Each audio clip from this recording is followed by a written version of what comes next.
What happens when you sit very still and the noise finally stops? Most minds run. It is a strange thing. The very thing that promises clarity, silence, often feels like a threat. Why? Because silence has a way of prying open the little stories we tell ourselves, the social costumes we wear, the identities we clutch as if they were life rafts. Silence is not gentle at first. It is a mirror that shows what you have been avoiding. And that exposure makes the mind nervous, defensive, sometimes even angry. Imagine a caterpillar snug inside its cocoon. For a long while, the world is precisely what it knows: crawling, eating, avoiding danger. Then a subtle interior change starts. The old movements no longer fit. Growth asks the creature to step out into a new posture, a new body that must fly. The moment of emergence is terrifying. The shell that once protected it becomes the very thing that must be left behind. Silence functions a bit like that cocoon opening. It lets you feel the gap between who you were and who you might become. That gap is raw. The mind calls it danger.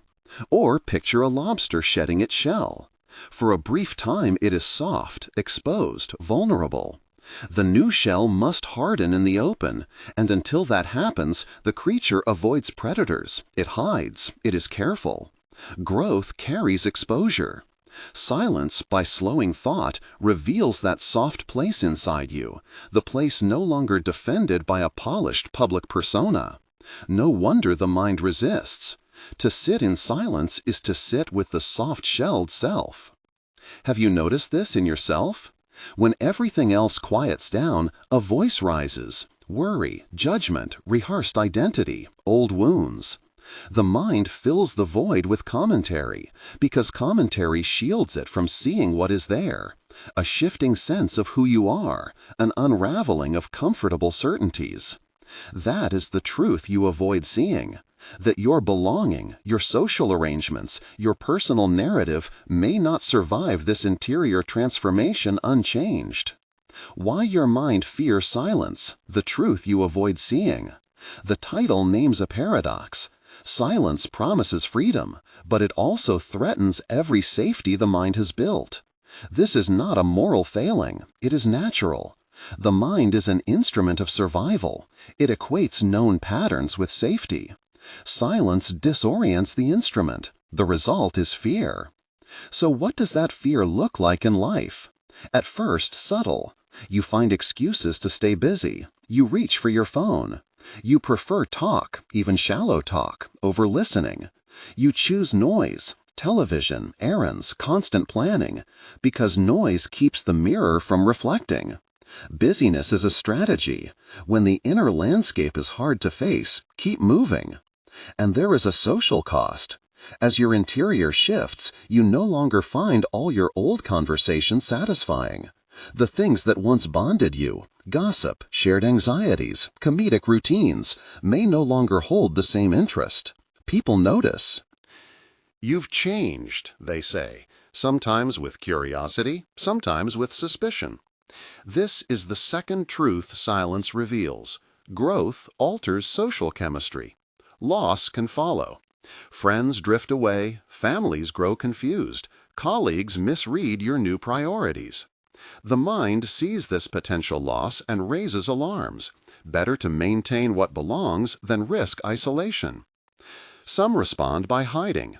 They keep the newness secret, tending it alone at night, then re-entering the marketplace of social life as if nothing had shifted. This double life keeps most relationships intact, but it fragments you. You carry two truths: the interior one that thirsts for depth and the exterior one that preserves belonging. That split drains energy. It breeds a quiet sadness, a sense of not being fully known. Others respond differently. They attempt to accelerate change outward, to convert, to convince, to show that their discovery is better. This can look like proselytizing spirituality or moral superiority. It may come from impatience or a sincere desire to help, but it often produces resistance. People who have no readiness for that level of questioning can feel judged or alienated. The forceful approach closes doors and erects new shells. Still others retreat into solitude and cultivate a quiet pride, the subtle spiritual ego. I have seen what others cannot, the thought may whisper. This too is a trap. It protects from the discomfort of being misunderstood, but it also builds an inner barrier that prevents genuine connection. Silence can inflate the feeling of separateness if it is not accompanied by humility and compassion. In all these responses, the mind is trying to manage loss of certainty, of roles, of acceptance. So the fear of silence is not an irrational phobia. It is a signal. It shows that the ground beneath your social feet has shifted. But signals are not verdicts. Loneliness, confusion, estrangement, these are stages, not condemnation. They indicate that the inner restructuring is underway. Consider the image of living between two worlds. The marketplace of ordinary life, work, family obligations, social customs, and a quieter inner realm that questions, watches, and doesn't settle for inherited meaning. Many who are drawn inward find themselves suspended between these spheres. In one conversation, they laugh at a joke and slide seamlessly back into old rhythms. In another quiet hour, they listen to a question that will not be quieted. Who am I beyond the roles I play? This in-between can be painful. You may feel like a stranger in both places. The conventional crowd thinks you are odd or aloof. The inner circle of seekers, if you find one, may seem distant or demanding. Yet standing in the middle is not failure. It is a liminal condition, a threshold. Thresholds often feel like suffering, because everything that once felt solid now trembles. This tremor is necessary. It loosens attachments that were binding your attention outward. It clears space for a new alignment of values and relationships that reflect your deeper truth. How do we navigate this without losing our moral center? How do we honor the inner promptings of silence without becoming careless with others? How do we prevent the delicate soft shell of growth from being swallowed up by either secrecy or arrogance? There is no single formula, but a way of ethical navigation arises again and again, a middle path that balances fidelity to inner truth with compassion for those not yet ready. First, practice honest nonviolence in your relationships. By nonviolence, I mean the refusal to weaponize your insight. If your sense of clarity inclines you to cut people down for being asleep, that is cruelty disguised as awakening. Speak with honesty, yes, but with restraint. Ask yourself, does my speech aim to illuminate and invite, or to prove something about me? There is power in restrained speech. It protects the vulnerable in you and the dignity of the other. Second, maintain roots. Even as you move inward, keep care for practical responsibilities that matter. This is not about clinging to safety as an excuse. It is about honoring the interdependence of life. You may not live entirely within old structures, but you can tend what is necessary. Relationships that care for children, work that sustains others, commitments that hold community together. Maintaining roots is kindness in action. It prevents spiritual experiments from becoming self-indulgent escapes. Third, cultivate patient curiosity toward those who are not moving at your pace. Curiosity softens judgment. Ask questions more often than you offer answers. When someone resists your new perspective, consider that their resistance is a form of protection. They are not failing. They are at a different edge. Patience does not mean staying in harmful dynamics indefinitely. It means discerning when presence and small acts of care can do more good than dramatic assertions of truth. Fourth, be willing to let go gracefully. There will be relationships that cannot hold the changes inside you. They may become toxic to your growth or theirs. Letting go is not always abandonment. Sometimes release is the most compassionate act for both parties. Look for ways to make exits kind. Speak plainly about needs and limits. Offer space without severing the human thread abruptly. The middle path honors both fidelity to inner truth and compassion toward those who remain where they are. Let me tell a small, ordinary story. A woman I once knew began to sit alone each morning, simply watching her breath. She did not make grand proclamations, she simply became gentler. Over time, friends noticed a shift. She no longer laughed at everything. She no longer joined criticisms readily. One longtime friend felt left behind. "You're changing," he said. She could have answered with explanations or spiritual jargon, but she chose instead to say, "I feel differently about some things." I still care about you. The friend bristled, there were awkward silences, and for a season they drifted apart. Months later, the friend returned, not to demand explanations, but to ask, "Tell me what you see sometimes in the mornings." He was curious because he had been given space rather than a sermon. A new kind of relationship formed, more honest, less performative. That is not a miraculous conversion. It is an example of the middle way. Clarity without coercion, presence without patronizing. Another person I observed attempted the opposite route. They experienced a deep personal insight and then aggressively pushed it on coworkers and family, insisting everything must change now. The result was stress, defensive pushback, and partial isolation. Their urgency became a wedge. The lesson: inner heat can be a vital force, but it must be tempered with the reality of human readiness.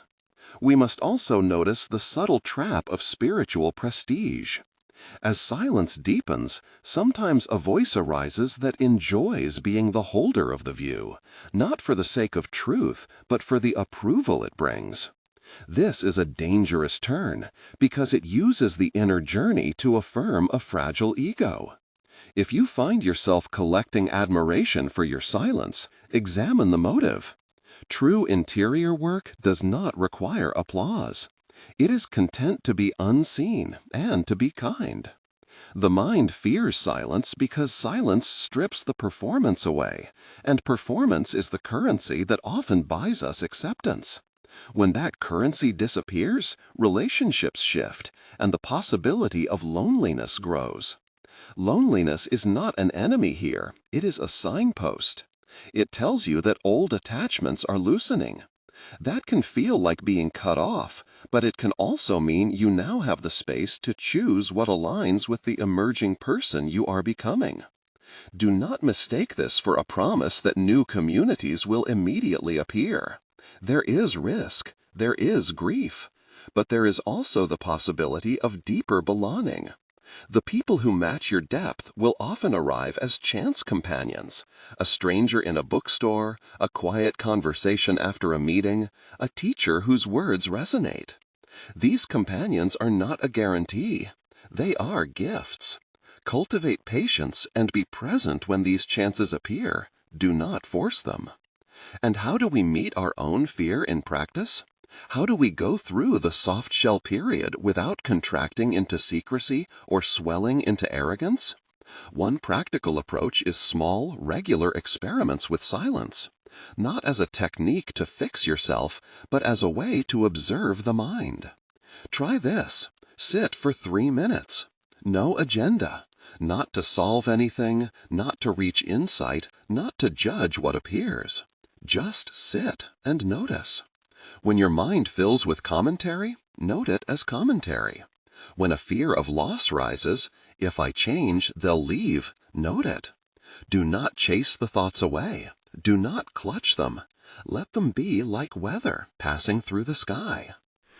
This practice is not a promise of instant peace. It is a training in meeting the truth you avoid seeing with steady attention. You might find in those 3 minutes that you feel exposed and that thoughts quickly invent reasons to escape. That reaction is information. It tells you what your mind thinks is at stake. Use it kindly. Allow curiosity to probe the edges. What am I protecting by staying small? What cost am I avoiding by holding to the familiar? When the answers come not as conclusions but as lived sense, a tightness in the chest, a rush of shame, the memory of being laughed at, you can begin to tend those places with gentleness. Another micro-practice is conversational honesty. Choose one relationship where you can be slightly more truthful without harm. It could be admitting you are tired of certain social scripts or that you won't attend every event because you need time to reflect. Speak with clarity and compassion. Notice the other's response. Often, truth spoken with care dissolves fear rather than intensifying it. Sometimes it provokes distance. Both outcomes are possible, and both are part of the honest life. A word about ethics. Authenticity does not give license to abandon care. There is a noble laziness in some modern accounts of awakening. I must drop everything to be true to myself. But many lives are woven together. Your choices affect others. Seek a balance between self-honesty and responsibility. Ask, does this choice serve the well-being of others and myself? If yes, proceed. If no, adjust. Boundaries and tenderness are siblings here. Setting limits can be an act of love when it protects your capacity to be present and kind. We must also resist the idea that silence itself is an achievement to be displayed. Silence is not a trophy. It is a field in which truth can appear. It is not about being able to sit motionless without thought. It is about learning to notice what arises without immediate reaction. That subtle distinction keeps practice humble. As your inner life deepens, you may cross a threshold where old rituals and conversations no longer satisfy. New forms of belonging will feel different. Community may not mean shared hobbies or weekly small talk. It may mean a few people with whom you can speak honestly about fear, trust, and mystery. These companions are rare but real. They will often be found in uneven ways. A class where silence is practiced. A walk with someone who listens without needing to fix. A late-night conversation with a thoughtful neighbor. Watch for these openings. Be patient. Do not trade authenticity for the illusion of quick acceptance. And to be clear, moving inward does not mean leaving your world behind in dramatic departure. Most people who engage sincerely with silence continue to care for families, jobs, neighbors. They do so with a different tone. Their actions become less reactive, more considered. They are not immune to failure. They still hurt, they still lose, but they recover differently because they have begun to touch a steadier ground within. So how does the mind's fear dissolve? It does not simply vanish because you want it to.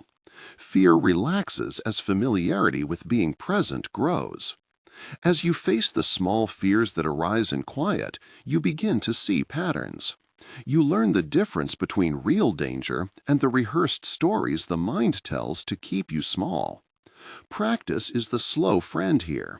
Repetition brings familiarity, and familiarity brings a new economy of attention. Silence becomes less a shock and more a field in which you can listen and respond wisely. Let us gather the thread. Why your mind fears silence, the truth you avoid seeing. Silence reveals your hidden attachments to roles, to acceptance, to the narrative that keeps you safe. The mind fears this exposure because it equates exposure with loss. But exposure is also the first step toward authenticity. In the process, you will likely endure loneliness, misreadings, the loss of some relationships. These are painful, but not final. If you carry compassion for others and fidelity to truth, you can move through them with integrity.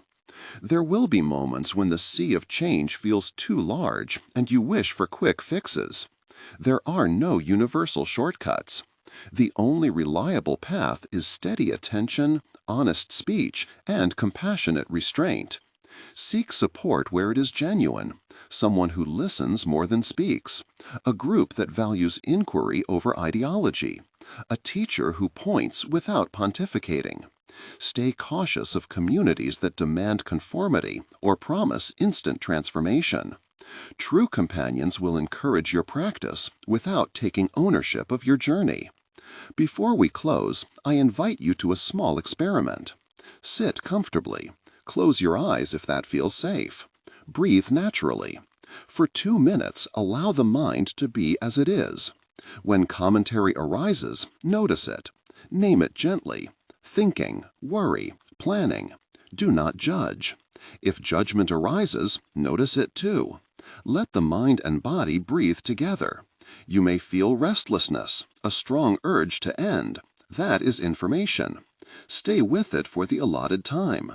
When the 2 minutes end, take a moment to observe what shifted, if anything. What did you avoid seeing? What surfaced that surprised you? Small silence, 2 minutes. How was that? Perhaps you felt calm. Perhaps you felt alarmed. Both are valid. Both are teachers. Remember, this exercise does not promise that your life will change overnight. It promises only better acquaintance with what moves inside you. That acquaintance is the ground from which wise choices can emerge. One last question to carry with you. If silence shows you a truth you have been avoiding, what would it cost to look at it with kindness rather than with fear? What would kindness toward yourself require? Sometimes it will require patience. Sometimes courageous conversation. Sometimes the painful letting go of a relationship that no longer allows you to breathe. These costs are not punishments. They are the price of growing into a life that holds both honesty and care. If this reflection has resonated, save this video and subscribe for more explorations of silence and inner work. And as you go, practice the 2-minute silence again in a day or two. Notice what changes, not as a checklist of success, but as a map of your inner landscape. If you are willing, share in the comments what arose. A single sentence about what the silence revealed. Your words may be the quiet bridge someone else needs. Why does your mind fear silence? Because silence shows the truth you avoid seeing. The fragility of identities, the risk of loss, the invitation to become more honest. Yet that very fear is the doorway. Step through it with gentleness, with questions rather than certainties, and with a steady compassion for yourself and others. The shell will not fall away all at once. The new shell will take time to harden. Until then, practice kindness, restraint, and honest presence. This is the work of living between worlds, not to abandon either, but to let silence teach what the marketplace cannot.